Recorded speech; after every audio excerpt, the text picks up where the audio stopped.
Hey, well, welcome everyone to this Waldstein Tega BBTAG Team Tech tutorial, or whatever else you want to call it. Basically, what I want to do is show you guys at least how I approach this team and some cool things that I found in training mode that are quite effective. And hopefully anyone who's learning the team gets a feel for how to be effective. And hopefully all the people tuning in to try and find out how to fight against this team walk away dismayed. But nevertheless, this is Wald Tega in BBTAG. So one of the most important things to talk about first is like why Wald Tega? So first things first, as everyone knows, they are big bodies, and for me personally, I just love grapplers. They're really satisfying when you get the read on someone, you condition them, you hit them with the dirty mix-ups, it's just delicious. In BBTAG in particular, these guys have 20,000 HP each, so 40,000 team total. That's a good amount above average. Most people are about 14 to 16 each.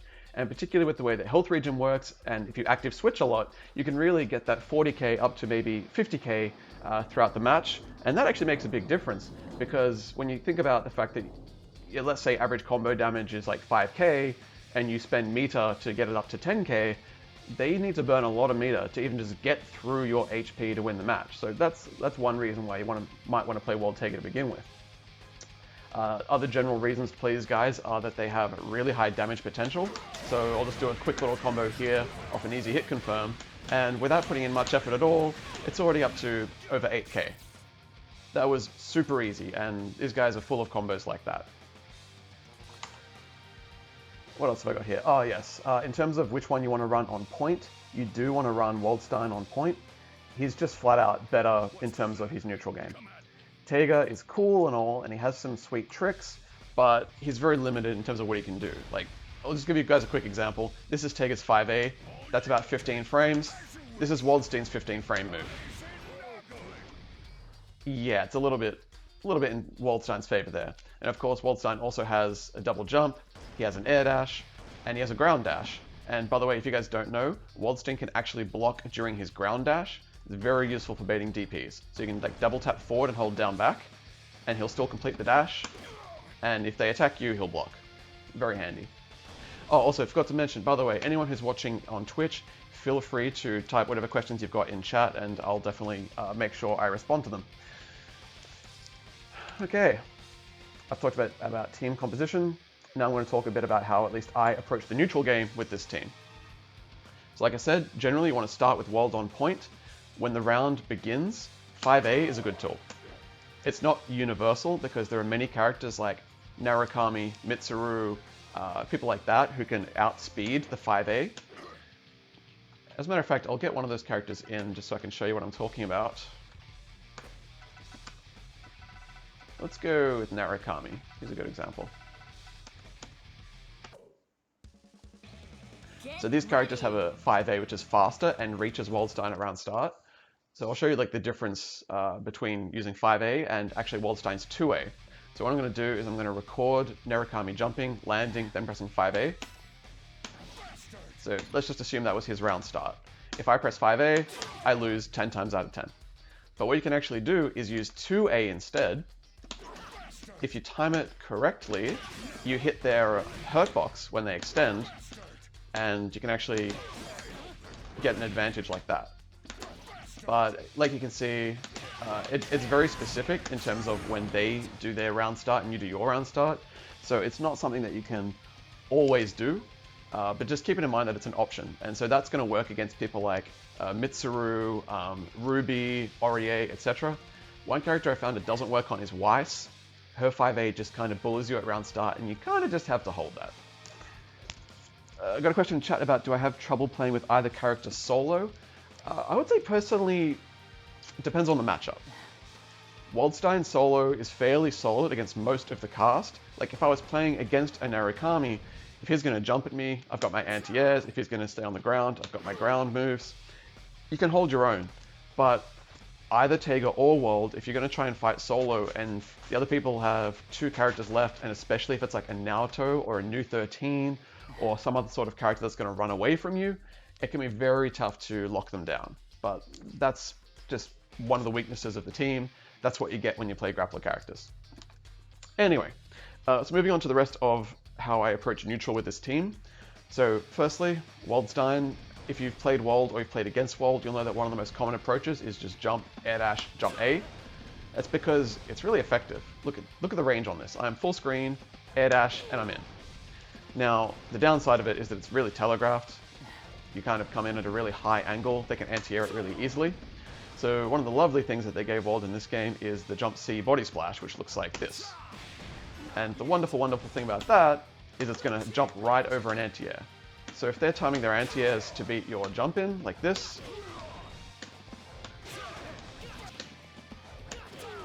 well, I'm not recording it properly, but you get the idea. What you can do is actually jump at them and then do the body splash, and you'll float over and hit them. And if you call assist at the same time, you get actually a lot of damage. It's a good starter, it doesn't prorate much at all. So if someone is waiting for you to jump in and they're doing anti-airs against obvious jump-ins, body splash is a great tool at neutral. Otherwise, in general, the tool that you want to use a lot of is this guy. Quarter circle forward A, 236A, called Eisennagel. This move, like I said, it's 15 frames and it is just as big as it looks. Even if they're like jumping up in the sky somewhere, it usually hits them. Now this move is very, very fast, covers a lot of space, and the two reasons it's great are not only does it cover a lot of space, but it's very good at tagging assists. So if they're trying to run away and call an assist and play the game like that, you can react to the assist call and kind of hit them like that. And I'll get more into it when we do combos, but the idea is that you can call assist at the same time, and you get a very, very good combo off it, and happy birthdays happen all the time with this move. Look at that. Look at that damage. And that was off a 15 frame move that covers most of the screen. So that move is absolutely beautiful. Otherwise, with Wald, don't be afraid to just sit back and let them come to you. 5A covers a lot of space in front. You can react to them running up and hit a button. If they jump at you and they want to, do something dumb, your 2B is one of the best in the game. I will mention that when you're anti-airing with 2B, do not do 2BB, because what tends to happen is if they jump in and block, and you do 2BB, you actually leave yourself open to getting counter hit like that. So what you want to do is 2B, 5B, and then if they're blocking, it's still your turn. You can go into 5A and air dash or whatever you want, and if they get hit, then you still get a combo, you just need to jump into it like that. And if you want to use an assist, you can tag in like that. So 2B, 5B is what you want to do anti-airing at neutral. Never do 2BB outside of an already hitting combo. You're going to get killed if you do it. Other thing to mention, of course, is that in this game, one of the most popular things to do is jump and just call assist. So in this case, it'd be something like that, where if you try to anti-air them, you actually get hit. And that's just something that you're going to have to deal with in this game. It is a very strong tactic. One of the things you can do is, it sounds strange, but anti-air with Eisennagel. Because if you call it when they jump, you can tag their assist. Otherwise, if you call it early enough, 5B reaches very far in front of him and above him. So it can stop people jumping in and crush an assist call that they're trying to get away with. Otherwise, next up, Tega, in terms of how he works at neutral. He is a bit more limited than Wald. Like I said, he has no double jump, no air dash, and no ground dash. So he is just slower and less maneuverable. He does have some tools, though, that make him unique in this game, which is, of course, his magnetism. So he has jump B, which looks like this. He has his 2B, which I'll show you the range of it. It's going to hit from very far away. And of course, he has Spark Bolt, which is a projectile that Wald does not have access to. For 1 meter, he can bounce him off the wall and start having fun. So generally, my approach with Tega on point, once again, you don't want to be too aggressive, because if you jump at them with Tega, he's so slow in the air, they can just DP you on reaction. It's not hard. So what I like to do is a mixture of jump B with assist call. So I do something like this. The reason I do that is because the jump B is going to pull them in a little bit, and then 6P is so big, you can't really avoid it easily. And of course, if you happen to hit them with this combination, it's an easy spark confirm into quite a lot of damage. What I found is a lot of people will, when they see 6P, they tend to jump back, and it's actually really funny that if you can get them in the right spot for it, even though they're in the air, you can just hold Collider and you can catch them after they block it. They can mash out of it, but a lot of people don't. A lot of people respect it, they stay blocking, and you get a Collider for free. Even if it's whiffing, well actually that's not a whiff, but you get the idea. If they want to jump at full screen, you've got a shield of the 6P in front of you that's going to stuff their assist, and you can get away with a Collider. Now that's not guaranteed, obviously, you can't just do that over and over again and expect results, but in terms of how people react, when they see the 6P, they want to jump because they know that the air is generally a safer place to be. Otherwise with Taiga, one of your main options is going to be Sledge, which is 5B. So as I'm sure you guys have encountered if you played against Taiga, this move has two types of armor. One of them is projectile armor. It is projectile invulnerable from frame 1. So that means whenever I feel like it, I can just sledge projectiles. It has physical armor from around, I think it's about frame 10 onwards.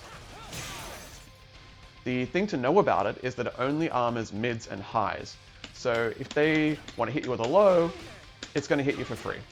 That applies to all types of armor Taiga has. So the B Sledge and also the second hit of his AA chain. So if I hold that A, that has armor, but not against lows. So be aware of that if you're trying to get away with something sneaky. But otherwise at neutral, you can, depending on what they're doing and depending on your range, you can do B Sledge, armor through it, follow up, and you've got a combo. By himself, Taiga can just combo into Gadget Finger, which I'll go into a bit later. But I prefer using Waldstein's 4P assist. Oh, I forgot to mention as well, sorry, the armor runs out before the hitbox goes active, so a well-timed attack or a multi-hit attack also goes through it. But otherwise, I like to go into 4P, Spark Bolt, and look at that. That's 7,800 damage off an armored starter. That's a pretty big deal. That's very strong. The other thing, of course, you can do is just do 2B. This move hits from very far away, and it is actually plus on block. So if I put Narukami to block for a second and then mash 2A, you'll see that I win. It's also plus enough that they can't jump out. If they try to jump because they're expecting a command grab, you can just tag them, and you're off to the races. Oh, it's actually not working there. I think it's more plus the further away you hit it from. Or maybe Narukami just has enough pre-jump frames. Either way. And of course, and if they want to mash, you can of course just grab them as well. 214A is about 6 frames, I think. So it is faster than jabs, and I believe it does have some invulnerability as well, or at least it did in BBCF. I haven't tested it that thoroughly in BBTAG. Let's make sure, did I hit all of my notes? Ah yes, I forgot to mention just take a spark is amazing. So, quarter circle forward C, costs 1 bar, it is a full screen projectile. This move is incredible, and anyone who plays against Taiga hates it with a passion, because they're playing at full screen, they're moving around, they're pressing buttons, and then all of a sudden they get hit by a spark bolt, and the grappler now has you in his arms, and people don't like that at all. But one thing to be aware of is that at full screen, you're not going to be able to get an easy combo off it. So in that case, your best option is often just do 2 spark bolts. 1, 2, and then follow up. It's 2 meter, but honestly, it's worth it. One thing to note is against persona characters, the spark bolt is a lot less useful. Narukami is someone I dislike a lot because he has this thing where his persona will take the spark bolt hit for him, and you just wasted a meter and got nothing for it. Same as how if he does some sort of chain like that, against most characters, push block spark bolt is fantastic. Against Narukami, it's completely pointless. But if they were a character like, let's say, Taiga, and they're running up to you and they're doing a string, push block spark bolt, oh that's right, that's magnetized. You get the idea. Push block spark bolt is fantastic. It's 2 bars, but it's one of the best ways you can spend meter with this team. Wald doesn't really need to use meter to get his neutral or get his offense going, so you can really save up meter and use it a lot for spark bolt. Okay, anything else to mention about the neutral game? I will say that in this game, 720s are a quarter circle, which is actually a bit ridiculous. So, especially when you're down to solo Taiga, one of the best things you can do at neutral is just 720 people. You can dance around at neutral, and when you see them run up, you can just react and do a quarter circle, and they die. Similarly, if you run up to them and you think they're going to jump, you can jump with them, and when you see them jump, 720 in the air. For those who don't know, Tega and Waldstein actually both have a 500 damage bonus applied to their 720s if you do it with a 720 motion. So that was 6850, but if you actually do a 720 motion, it's plus 500, and that is a lot of damage. That being said, I'd say more often than not, don't go for it. The ease of hitting a quarter circle outweighs the extra damage. So I vote for utility over damage in general. Okay, I think that should do it for at least a brief overview of neutral and the way that I handle that. Moving into pressure and mix-up. What I want to say about these guys is that they are fantastic at burning push block meter and hurting assists.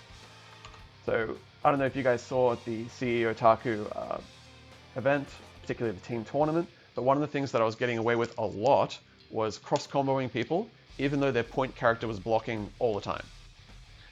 I'll show you an example of what this tends to look like. Let's go regular circumstances.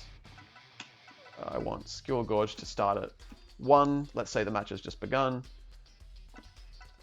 I want this guy to push block, let's say the second hit. And I'm going to record him calling an assist and then just blocking.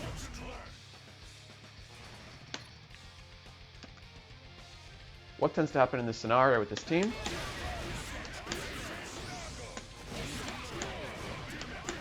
is that no, actually, no, it's fine, it's fine.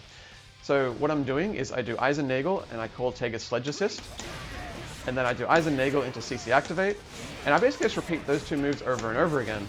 And if all goes according to plan, their push block is mostly nullified and their assist takes a lot of damage. Got the reverse hit there. Why does it keep reverse hitting? That's weird. There we go. So you can see how much damage their assist character takes there. That's Tega, so it's probably not a great example. But after it's all said and done, he takes about, I think it's about 6 or 7k, non-recoverable. The point character, of course, takes a little bit of damage from Chip. But if you forward dash in between each Eisennagel hit, you can kind of negate the pushback from the push block. I'm not doing it correctly now. There you go. You see how if you dash in between each Eisennagel, you can stay in a lot longer than you'd expect.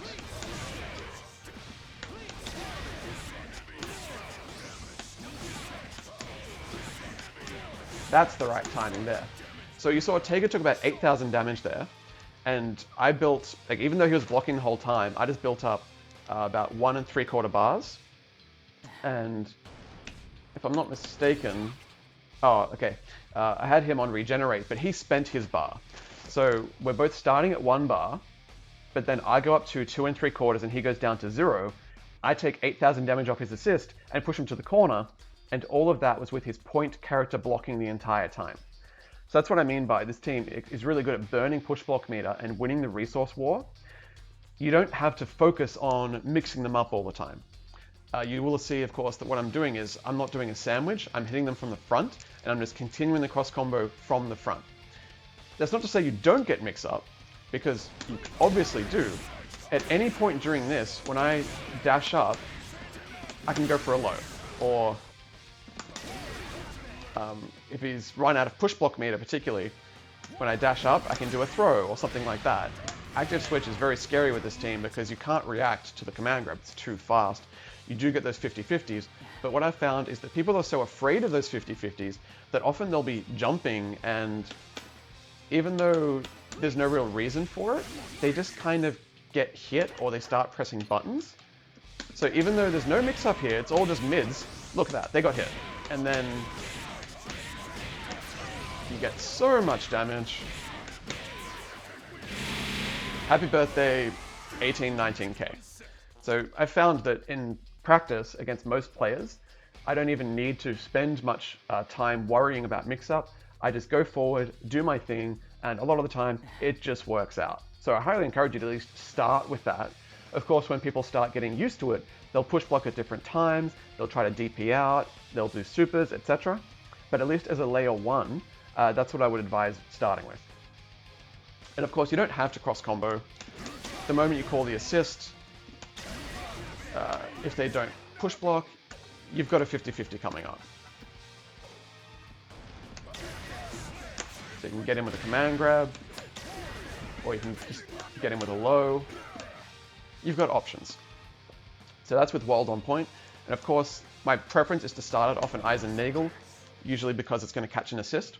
But if, like I said, if someone's going to anti-air you, you can start this whole thing off a body splash as well. So you can body splash, call assist, activate, and do whatever you want. In terms of a mix-up string, my preference is to, this is something that I stole off Kojikog, is to run up and do a 2C and then cross combo to hit confirm. And if you see that they're blocking, you can do active switch Whirlwind into 2B, and then after take is 2B, if they don't push block, you get a 50-50. So it looks like this. And then you've got a command grab, and you get a lot of damage off this one, by the way.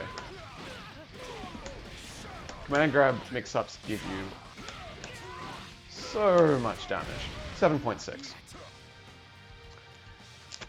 see, what else have I got? Active switch command grabs are generally high reward, low risk. Yeah, absolutely. So one of the things that you have to understand is that if you do that type of mix-up,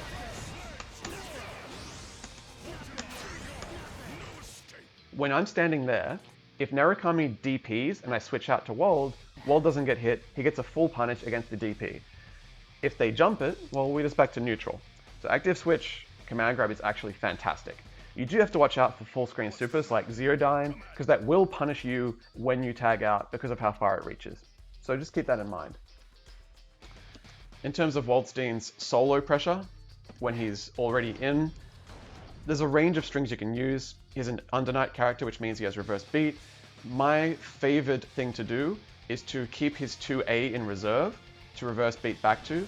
I tend to do something like 5A 2C into 5BB, and then if they're blocking, you can just go to 2A and get back to neutral, and then if they're not paying attention, do whatever you feel like. And of course, if they aren't blocking, you get a full combo off that sequence, and it's an easy confirm off the low. If you want to go through to 5BB, this gives you a lot of time to think, and one of the things you can do is do a small delay to frame trap and go into Eisennagel and call an assist. And then you're in. So it's very scary to block Wald in that sort of situation. The other thing you can do, of course, is you can jump cancel his A's. So if you keep his 5A in reserve, then you can actually do something like that and then air dash in, and you get another round of pressure. If they're awake, they can DP it on reaction or anti-air it on reaction, so don't rely on it too much, but keep it in mind it's an option, and you need to use a variety of options to keep your opponent guessing. Otherwise, with Taiga on point, Taiga's pressure is basically non-existent. In this game, he only has one low on command, which is his 2C. The other one is trapped behind 4AA. You cannot do that on demand.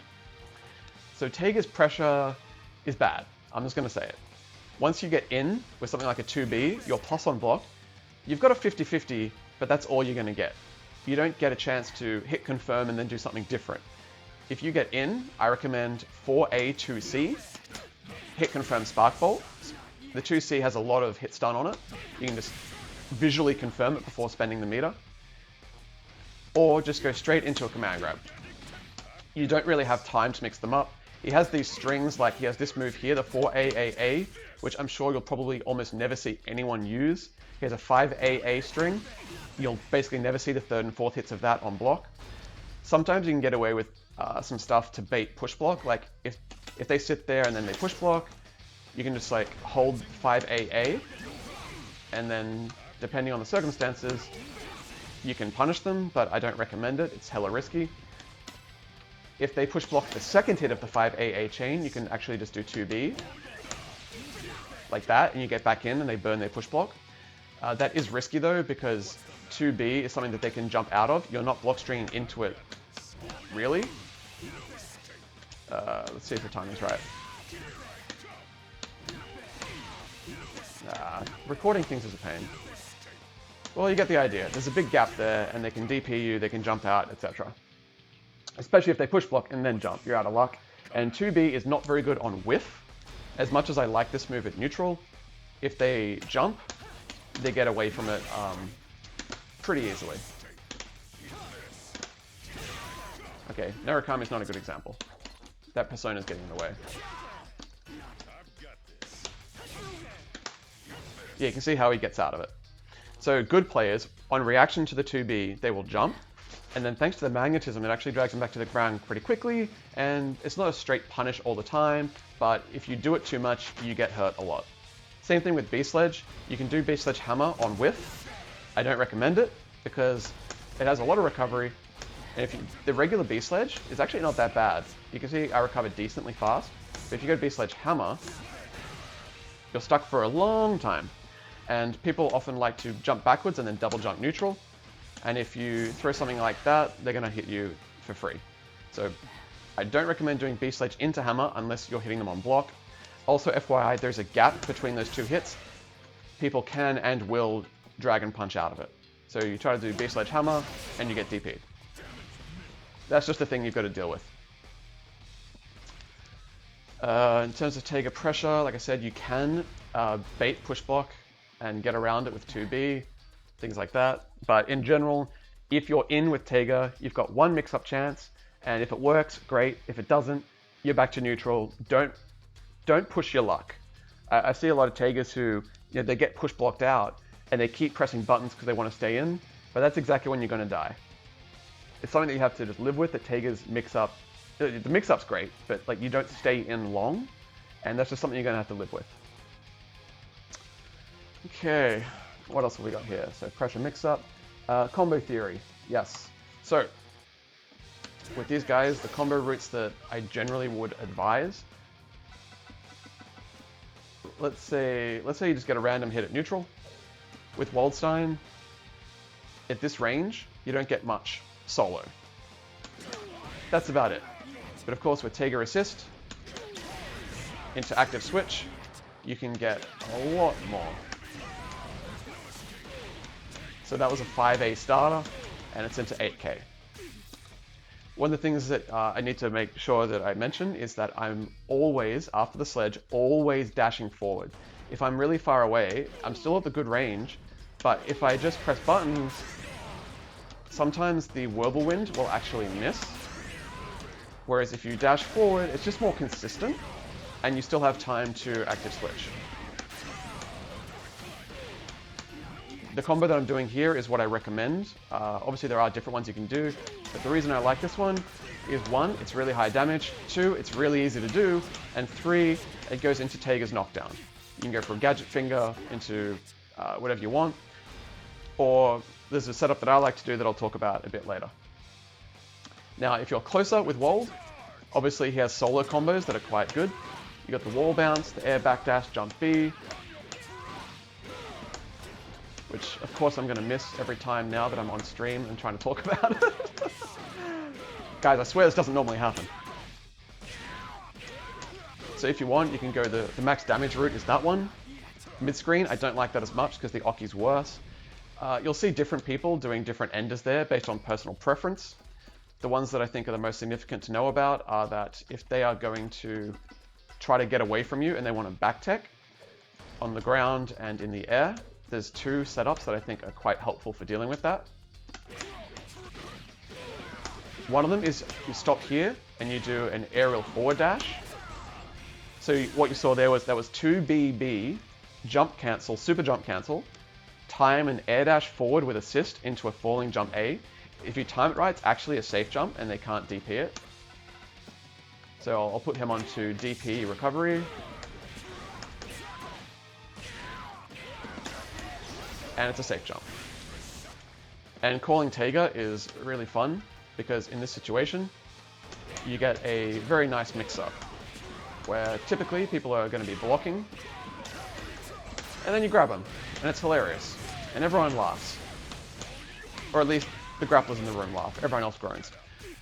The other setup that I think is worth knowing is that instead of the ending at the 2BB, you can go through to 5BB, and if you air dash after this one with a short delay, okay, I didn't delay enough. Let's see if I can get it.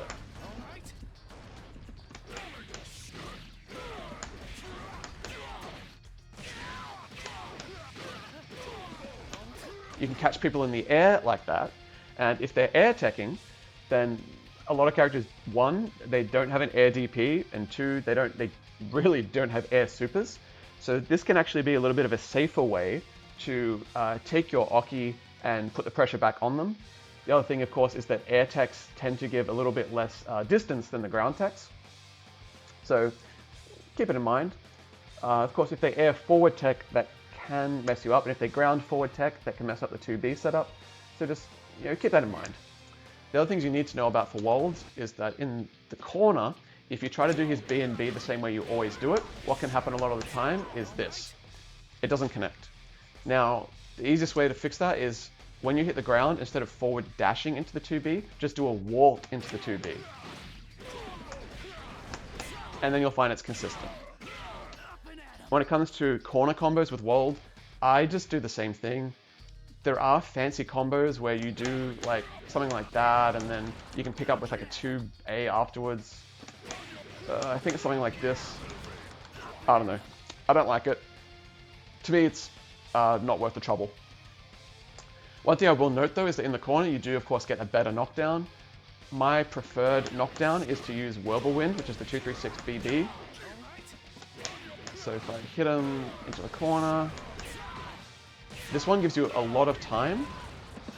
You can see how I had time to dash in, call assist, that's a free assist, no 50 bar, and still I pressed 2A too early and was too soon for a meaty. That's how much time you have off that setup. That setup is very threatening because with typical grappler style, you can get another 50-50, which is, like I said, that's the theme of this team's mix-ups, 50-50. It's low or throw, and you've got to be scared of both. So if you hit this knockdown, I can call Tega. Well, command grab, where'd that come from? Or I could have just comboed off the low if I wanted to. The other thing to note is that Waldstein does technically have a instant overhead against some of the cast. Looks like this. You have to be really close. If you're too far away, it won't connect. And there's some characters that it won't hit at all. But once again, off that setup, you can get it to work. And no one is expecting an instant overhead from a grappler. That being said, if they're crouch blocking, you could have just as easily hit them with a command grab, so feel free to not use that one if you don't like it. Feel free to use it if you do like it. It's pretty stylish. The other thing to mention about Wald is that sometimes if your back is in the corner, especially against some characters, it can be harder to hit his B and B. But if you just time it well, it'll hit. If you have trouble with it, you can do a different route where after the wall bounce, just jump forward, jump B into command grab. That is very stable. It's going to work no matter where you are, and it's very easy to execute. And most importantly, it's better than dropping it. I'd say those are probably, the most important combos for Wald. I did the mid-screen one with Tega, where I go into Collider, which looks like this. But in the corner, you get an even better one, because Tega can go into 2B, 5B, 2B, 2C, DP, which is 1, a lot of damage, and 2, it sets up for incredible corner Oki, which I will detail a little bit later in the video. In terms of cross combos, it's basically Sledge and Eisennagel.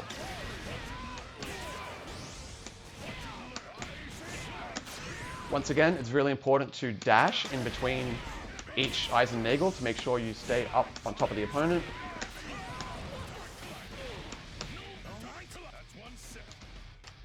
If I don't If I call the assist for free, if I don't call it as an active partner, then this combo is hilarious because it goes coast to coast.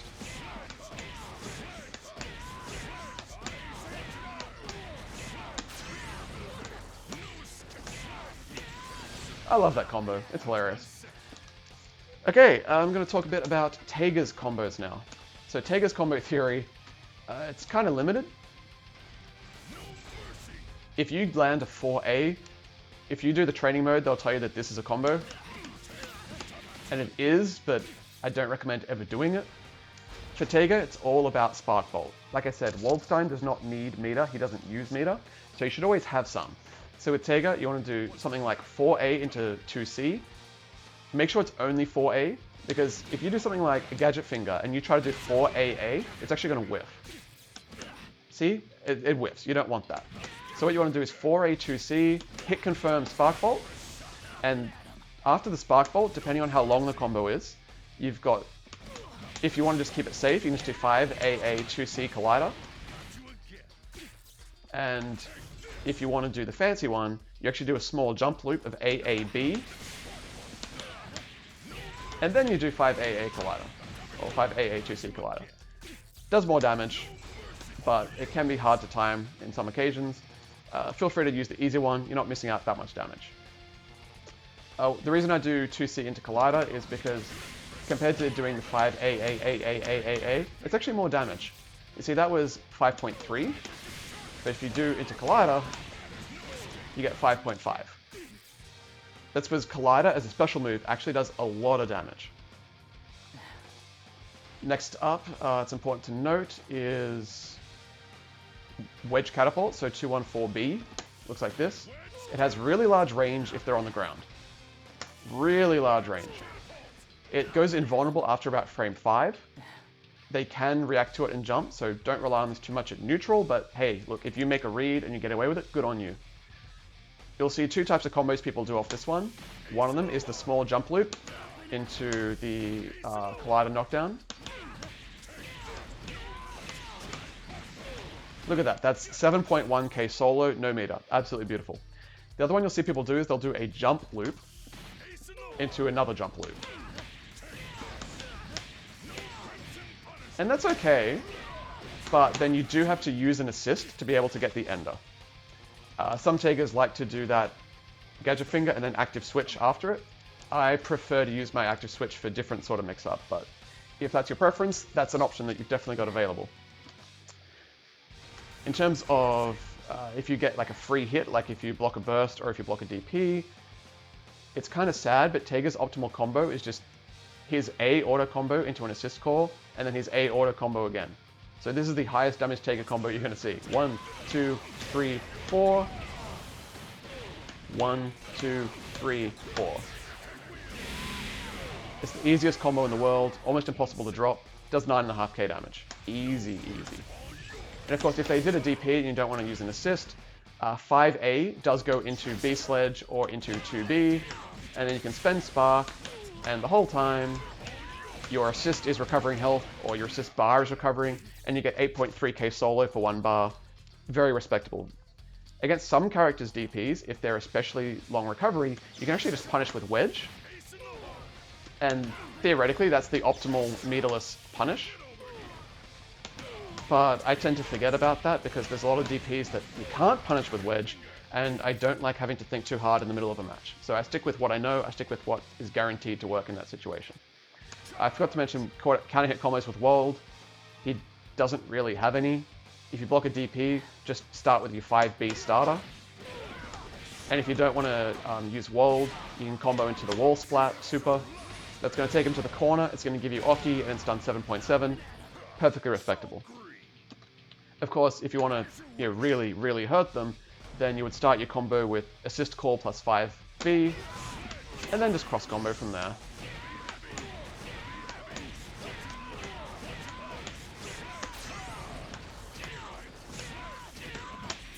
That's a lot of damage.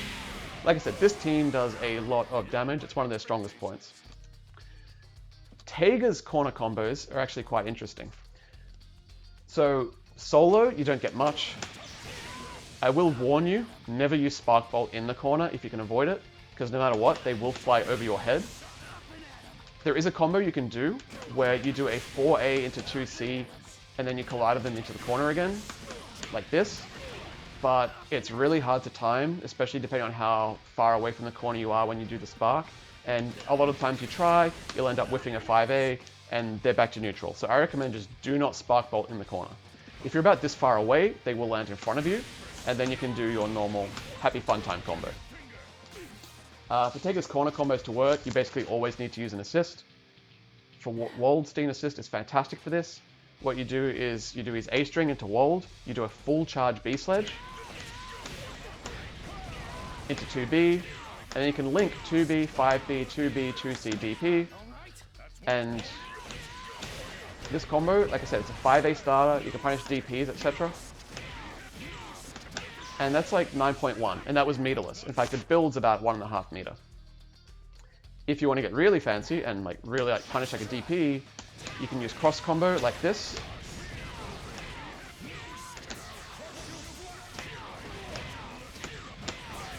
And that was 2 bars and cross combo for 11.6k.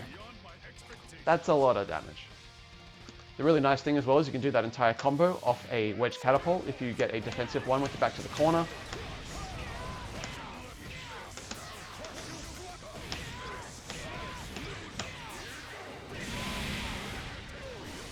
You get 12k. Massive, massive damage. And if you've got enough meter, obviously you could then DHC into Wald, and you'll do another 2 or 2.5 depending on resonance. So Tega's combos in the corner really, really, really hurt. And one of the things that's nice is that there are people out there who tend to panic burst. So if I set this guy to burst on, I don't know, let's say the 7th hit, I think it will be. When you're charging B Sledge, automatically punishes bursts. The armor is fantastic. Tega he can't really jump cancel to punish bursts, and sadly with Wald Tega, when Tega's on point, using assist to punish burst is not a great idea. I'll show you what I mean. So if I'm comboing them and they burst, sure, it's like you can call Wald, but then if I don't have another spark, I can't really do anything. Against some characters, I can get a punish that's worthwhile, but that 5A does not hit everyone grounded. As a matter of fact, most of the cast don't get hit OTG by that, and you're kind of out of luck. So with Tega, when I play, I tend to just make intelligent use of B Sledge, either doing a combo where I combo with Wald and then hold B Sledge, daring them to do something stupid, or I just make a hard read and B Sledge at the right time. So there's a lot of people who will burst like the 5C after a Spark Bolt, for example. You'll see this all the time. You'll do this, and they'll burst there. Happens all the time. So if you think it's coming, you get a free punish. And if I had a bit more meter, I can combo into a Spark Bolt, jump loop, into a very, very healthy amount of damage. So that's my preference in that scenario. For Waldstein, he's very hard to burst against because the 2BB locks out their burst, 5BB locks out their burst, so there's only a couple of places where they can actually ever burst. And if they burst badly, then sometimes you can just jump cancel and punish. Other times, let's think, what can I do here? That's a bad example. There we go. If you're committing to the 2BB, you can call Tega, and this direction, you do get a very good burst punish with assist reaction.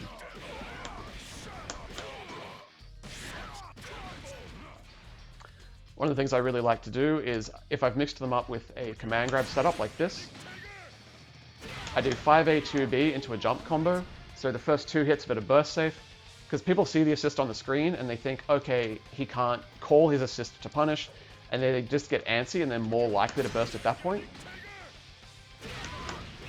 So I want him to burst on the, what is it, the 5th hit, I think.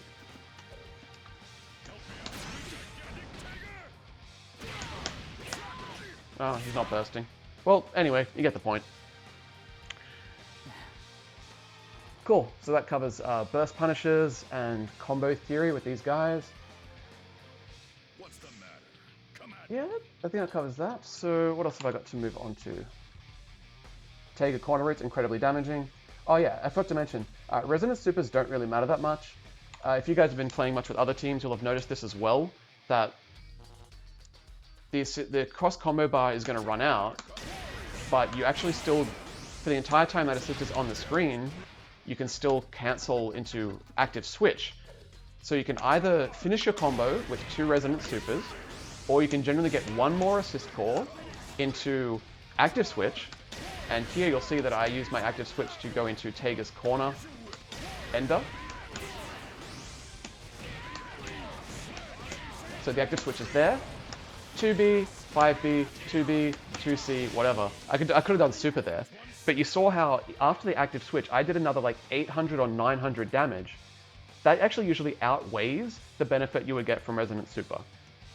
So don't think that you always have to get the Resonance Supers in this situation. Depending on your team composition, especially with Wald Taiga, you do have better options. Taiga's 2B, 5B, 2B, 2C, it's almost guaranteed. There are some combos where it's too long and they tech out of it, but they have a very high amount of like minimum hits done, or whatever you want to call it. So they're absolutely fantastic. Oh, one thing I should mention as well about combos is, I don't know why, but Taiga's Wedge Catapult has bonus proration for supers. So if I do a Magnatech Wheel, it's 5k by itself, but if I do Wedge Catapult, it's 800 into 6,200. I don't know why, but it's a thing. It's not just bonus proration, because if I hit him with like a Spark Bolt, you see that's 1,700. And if I hit him with a Spark Bolt here, it's 1,360. It appears, as far as I can tell, it looks like it's just supers immediately done after Wedge Catapult, or maybe even just later in the combo, gain bonus proration. I don't know why. So in terms of a burst safe combo, this is just 2 bars, super easy, 7k. If you want to be cute, if you want to do Wald's 720, you can get Wald's 720 by itself to do 9,000 damage. I don't know. I think it's just neat. Okay, so most of that stuff you might have come across elsewhere, but the things I'm about to show you in terms of the knockdown and the Oki, I'm the only one that I've seen doing these things. I don't know if that means I invented them or not. I don't really care, but I can just tell you guys that they're very effective, and I'm encouraging everyone to do them. The basic thing you need to do is get them airborne in the corner, usually with an assist like Waldstein, Taiga on point, and you end with 2B, 5B, 2B, DP. So it's going to look like this. Whoops, I should use 4P. So that is the general form that you want. That is going to knock them down in the corner. One thing I'll mention is that I am linking the sweep. The reason that I link the sweep is because it actually leaves me closer to the opponent. If I put Taiga on point, you'll see that if I chain the sweep, then when we get back up, his hand is touching sort of like the red ring on my Taiga's hand. But if I link it instead, his hand is almost to Taiga's wrist. So staying closer is always nice. Now, this distance is perfect because they cannot forward tech past you. I'm going to do the setup and then I'm going to hold forward. I'm going to warp forward as soon as I can. And he still can't cross me up. So this is very strong set play. You don't have to think too hard. If they back tech, neutral tech, forward tech, it doesn't matter. The spacing is perfect. So that's step 1. Step 2 is that because I'm doing a DP, I can't call an assist. So what I can do is I can actually just hold the assist button after I do my DP in this setup. You can see I'm holding it down now, and it's going to come out as soon as it can, and it is not active partner. It is actually still a free assist call, and I don't have to time it, I don't have to worry about anything, and it comes out straight away. The beautiful, beautiful thing about this setup is that for Waldstein's 5p and 4p, they hit meaty. So I'm going to record him jumping back on knockdown.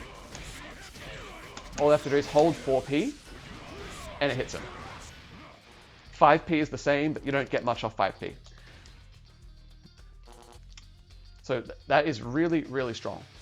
The one that I'll do most of the time as a first mix-up is I actually just like to walk up and throw them. So if I do 6p, walk up and throw, if they're grounded, they get hit by the throw. If they jump into the 6p. That is not unblockable. But the reason I do it is because one, it's really easy to execute, and two, it's kind of cute because you can do this.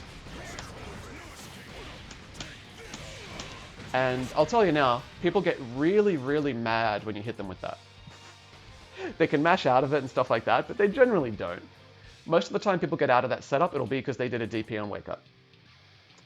Now, the reason I say to use 6p is because the real setup, the unblockable, is you do a 4p and then... So I'm going to record him blocking on wake up. You do the 4p and you can actually throw them, even though the 4p hits meaty. So what happened there was the 4p and the command grab hit on the same frame. But in this game, the priority goes hit, throw, block. And what I mean by that is, if your opponent is just standing there doing nothing, which he will be on this wake up because I'm not recording, if I throw him, he gets hit by the assist. Because he's getting hit, that takes priority. But the moment he wakes up and blocks, you actually get the throw instead. Now, the reason I do 6p is because it's kind of hard to time the command grab to be perfectly meaty. You can see if I do this a couple of times in a row, I'm not always going to get it. See, that time my throw was either too early or too late, and they were actually in block stun already. So that's why I like to use 6p if I'm going to go for that setup, because it's just a little bit more lenient in terms of the execution and the forgiveness, margin of error, whatever you want to call it. Now, the reason why the command grab is so beautiful is because it puts you back in exactly the same situation. The only difference is you can't hold the assist button. Unlike the DP, you're in danger of getting an active partner, which you generally don't want in this situation. One, because it often hits too early and you miss them, and two, because you might not have 50 partner meter. So you don't want that to happen. That's the worst thing. But you can time it. So this is going to be him jumping backwards on wake up to show that the assist is going to hit meaty. You just kind of have to wait a little bit and then call it, and you can still get the assist to be meaty. So you can still get exactly the same setup after the command grab. I guess people call it like a vortex or whatever they want to call it. The point is, it's very dangerous. I mentioned that when you do a 4p and it hits meaty, that it can be hard to time the command grab. So my solution to that is to use 720. 720 for Tega is this move that you can just hold, and it stays active until it hits him. So I can do exactly the same knockdown, but just hold the 720, and, if they're blocking on wake up, it's going to throw them frame one. The other really, really, really cool thing about this setup is I'm doing the 720 before they land. So what I'm doing is I'm freezing the game. It's like a pause button that's going to mess with their inputs. So I'm going to put Tega Wald on the other team. Whoops, that's not what I wanted. Get ready. So I'll show you guys, I'll record it against myself and I'll show you what I mean.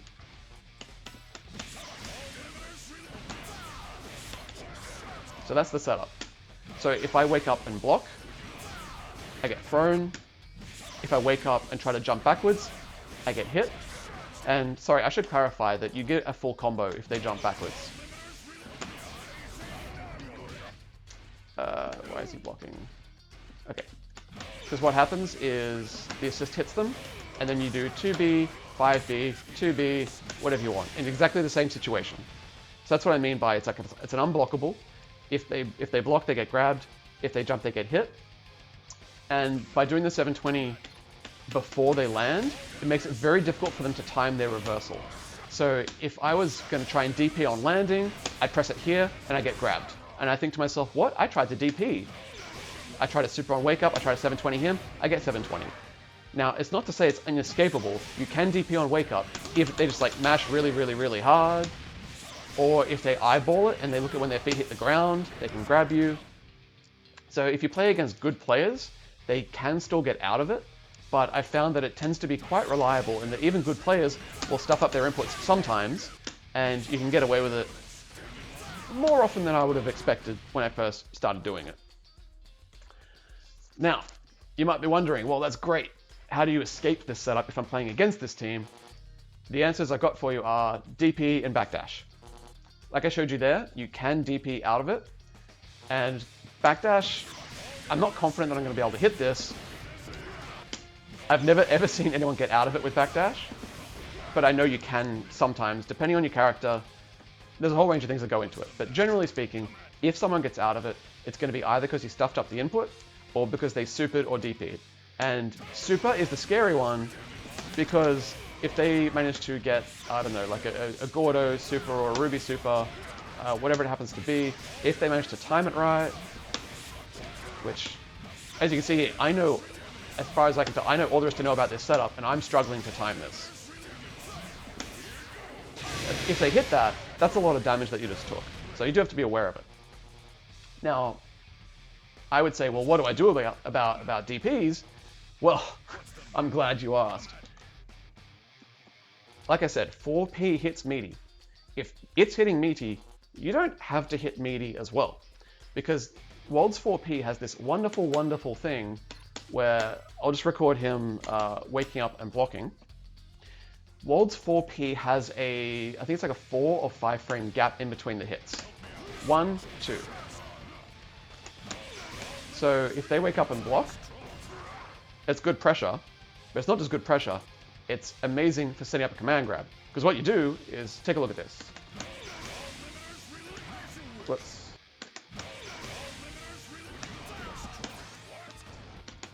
If I can get the timing right. Command grab. Absolutely beautiful. As a matter of fact, I'll record that setup against myself. So I'm going to set the dummy to block. Well, actually, I don't want him blocking lows.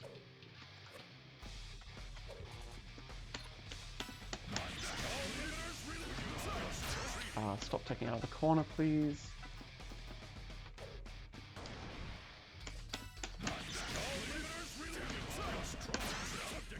Okay, so I just recorded that sequence. So you'll see that if I try to DP on wake up, well, Tega's DP is really slow, so it's not a good example.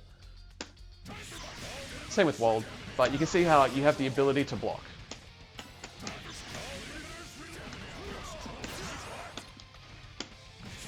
That if you do a wake up DP, you get to block it, and then you get a full punish. Actually, you know what I can do? I can set him to... I don't have to record it against myself. What am I doing? And even though they hit your assist, you can generally get him to come back in time to pick it up. So that's always nice to have. The other thing to note is that that sequence works on block, like you saw, it's a command grab mix-up. But one of the best parts about it is, thanks to the patch we just had, it even works on hit. So if he's getting hit by this sequence, if he's not blocking and not DPing, it actually looks really weird, but what happens is,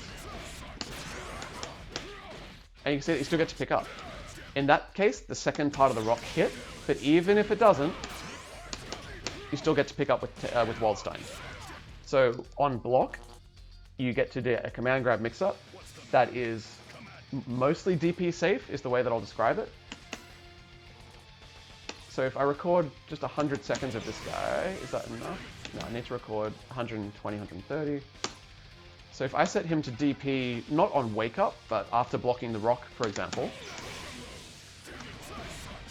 No, that didn't work at all. Let's try that. You see how Waldstein was safe from that DP. So like I said, command grab mix-ups are very strong, and generally speaking, they're lower risk. So that's a fantastic thing you can hit him with. And then of course you can do the Waldstein solo combo into his corner Oki with no unblockables, but just a good amount of frame advantage and the opportunity to do 50-50s. But yeah, this Taiga setup, where you do the corner knockdown into DP into either just really intense mix-up, DP safe mix-up, or unblockables, is absolutely fantastic. One of the best reasons that you want to use this is because it locks out characters. And what I mean by that is, in this game, people, of course, they want to keep their characters alive, they want to swap them in and out, they're going to use cross burst, things like that. But there's a certain sequence that I've hit, I don't know how many times, countless times, where, let's say, we're playing neutral, Waldstein was on point. Get out of that. Let's set health to default. I've hit this following sequence actually a ridiculous number of times. So let's say I get a cross combo into the corner.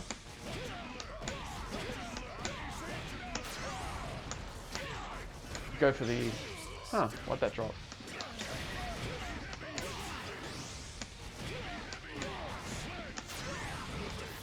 Go for the corner Oki setup.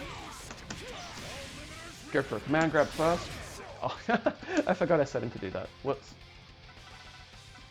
Let's have him block on Wake Up with no swap. So let's say I've mixed him up somehow.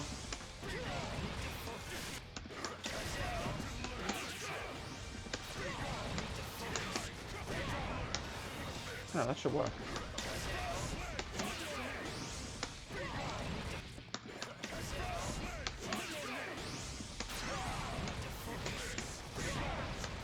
Here we go.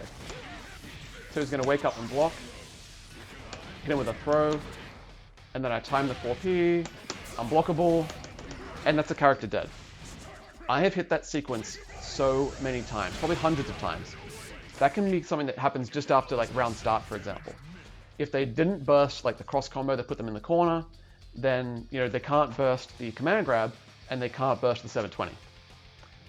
One way that people can kind of get out of this is actually just jumping, taking the hit from the 4P, and then bursting. So if I set him to reject guard 1, actually that's, yeah. So if I hit him with the 4P on wake up, they can just like burst out of it if I'm going for the unblockable. Actually, let me just show you what I mean. So I'm going to go for the unblockable. Why is he getting hit? He should be... Oh, I know what I did wrong. Fine, fine.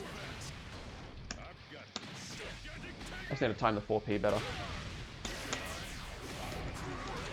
Yeah, see what I mean by after the command grab, you need to time the 4P correctly. If you do it too early, you've wasted it. Yeah, you can see how they can jump and just burst out straight away, and you don't get to combo off it. That is one way to get out. I don't see many people doing that, but honestly, it's sometimes a better option than trying to reversal, stuffing up the timing, and getting 720. Because in this game, when you get down to one character left, you're in a lot of trouble.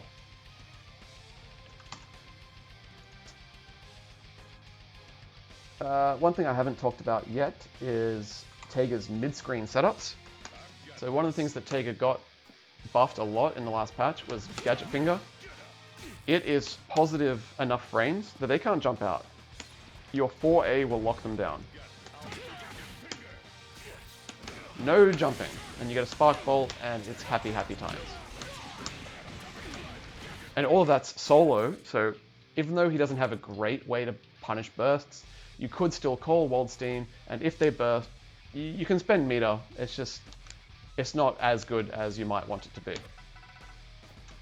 The other thing, of course, you can do is hit him with a dirty, dirty throw. Personally, I like to delay the throw a little bit to avoid DPs, like that. So that was a kind of an option select where I walk forward, I buffer throw, and then I grab. So you can see my inputs there where I'm buffering it a little bit. And the reason I do that is that if they DP, I get to block the DP and punish them. And let's be honest, no one's going to be blocking low for like 2 frames, 3 frames, and then jumping. Like, they're either jumping or DPing or they're blocking. They're not going to switch, so I find that that's just as effective as trying to command grab them immediately. The way to get out of course, that trap is to backdash, and the way that you punish backdash is with 5A. So even solo, Tega has this knockdown situation that is quite weighted in his favor. It's very helpful. If you don't know what else to do, stick with that. It's actually really strong. So like I said, your options as Tega are, I think, 4A to stop mashing and to stop jumping, 5A to stop backdash, and walk forward grab to stop DP and blocking. So I think that it works out quite well. You've got those sort of that triangle of options. Of course, if you guess wrong, they might hit you, but that's just life. We all got to live with that. The other thing I want to mention with this team, with Tega, is I actually prefer, instead of doing gadget finger, if I have 50 meter, there's a setup that I really like to do where I go into collider and then I jump and call an assist. It looks a bit like this. So there's a few reasons I like that setup. One of them is that assist hits as a cross up, so if people aren't paying attention, they just get hit.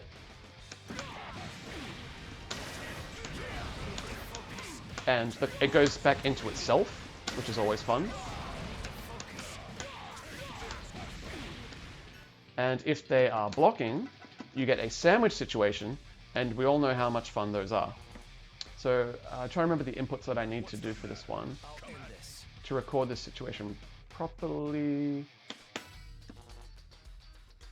I think that's it. Because of course, as you guys know, it's really hard to actually practice active switch cross-ups in this game. So I'm trying to make a recording that models it. Okay, there we go, that should be it. So from here, you've got that sandwich, and at the end of Waldstein's assist, I can do a couple of things. One of them is a command grab. And like I said, if they DP, they're probably going to DP the wrong way, and it's hilarious. The other thing I do is you can either do a sweep or even just a 5A to side swap. You got plenty of hits done on that. So I tend to prefer that option because I like spending the 50 meter to get the sandwich into a nice 50-50. Gadget finger's nice, it's good, but I don't know, I get hit with too many wake up supers and things like that in that situation. Where, oh, by the way, this setup is not guaranteed. If they DP on wake up, depending on character, it can mess you up. Some characters, you can do, like, you can jump over them like that. Some characters, you'll still get hit anyway. And most wake up supers, though, you will be able to avoid. So I can't remember which one's Toga, but... Oh, okay, I crossed him up too early. Oh, I know what I forgot to do. Ground tech forward.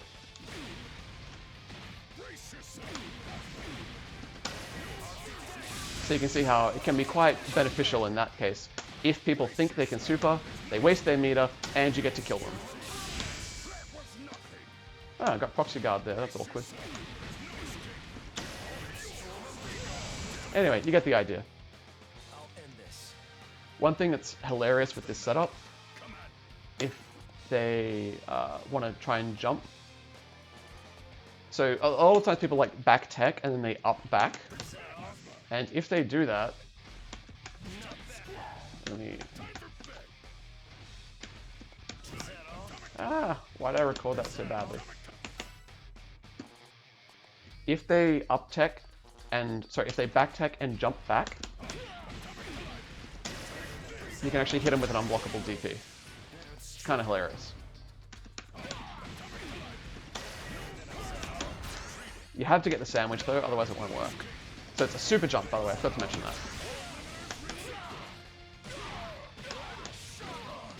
Or you can just do what I like doing in the other situations, which is just hold collider and they fall into it. So I really like that setup.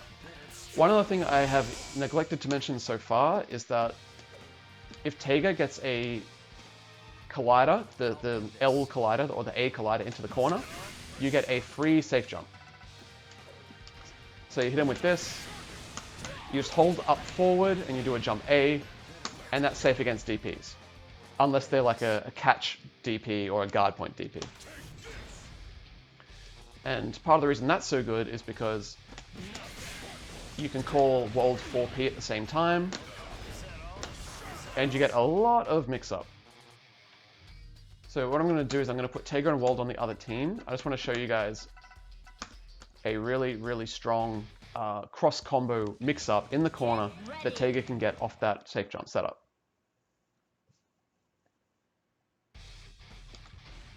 So let me put Tega on point.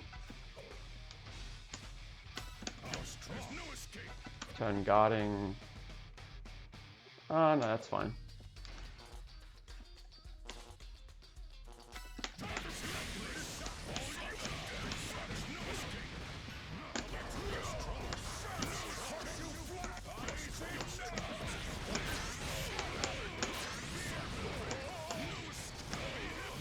Okay, so that's the recording, and if I recorded that correctly, what you should be able to see is that what's really common is that people will push block when you jump in at them. They will tend to push block Tega's 2B, and it just doesn't matter. That even though they burn 2 push blocks, that's a cross combo that keeps you in. The timing's a little bit off on the recording, but you get the idea. The other really, really nice thing about it is that, one, it combos off a low when you hit that 2C with Tega, and if they DP, there's a gap to DP at the Sledge hammer point, because that's an overhead. And if I can get this to work properly, if I mash DP, whoops, wrong timing. Yeah, so I guess it's not like it's not an invincible setup. They can still kill you if they DP at the correct times, but there's a really obvious DP bait point. It's right there where you get hit. I am struggling to get a DP there, but let me just assure you that if I don't hit this, take my word for it that, yeah, that you get to, with the same timing that lets you combo and mix up, you still get to block DPs. So that's a fun little corner cross combo situation. Apart from that, I think that's pretty much everything that I had to say about how I approach the Wald-Tega team combination in BBTAG. If you guys have got any questions in Twitch chat, please let me know, and I'll do my best to answer them. But I believe I have covered, team comp, I've covered neutral, pressure mix-up, combo theory, knockdown and Oki, including the Tega unblockables. I don't think there's too much else. Of course, you guys know about Wald 5C and how you can kind of be a little bit rude and DP them after it, or you can 720 if you want to be a real jerk. Never use Tega's 5C. It has like no range and it's, I think, -10 on block. Just never use it. I forgot to mention Tega's jump C. It has a nice little float to it. It's not the most useful thing in the world, but it's pretty cool for like floating above an anti-air and then coming down with a button. Oh, I know something I didn't cover. Safe jump timings on incoming. So I don't see enough people doing this, but if you kill someone with like a super, you should learn the right timing to always get your opponent. So for Tega, I like to do a whiff 5C, jump back, C, into that. So what I just did there was I whiffed a 5C for timing, super jump backwards, at the height of the super jump, do jump C. The main reason I do that is because it avoids Gordo's incoming. And then you can come down with 4P plus jump A. It's a safe jump, so if they DP on when they land, they're gonna die. If they push block you, the Wald 4P's there, and you can 2B back in and cross combo. Like, it's a really good way to set up pressure on their incoming character. For Waldstein, the principle is more or less the same, except that instead of whiffing a 5C, I like to whiff 2 crouch A's, jump back, air dash forward with Sledge, and it crosses them up like that. And you got a sandwich situation, which is always fun. Yeah, I think that covers it. So I didn't realize how long this has been going. I've been talking for over an hour. So if you guys have been here from the start, thank you very much for tuning in. Feel free to hit me up on Twitter, Isorropia_FGC. And yeah, let me know if you've got any more questions about this team. Hopefully it's been helpful. And if you want to play against this team, I hope this didn't help you at all and you stay afraid, rightfully afraid of this team. See you guys.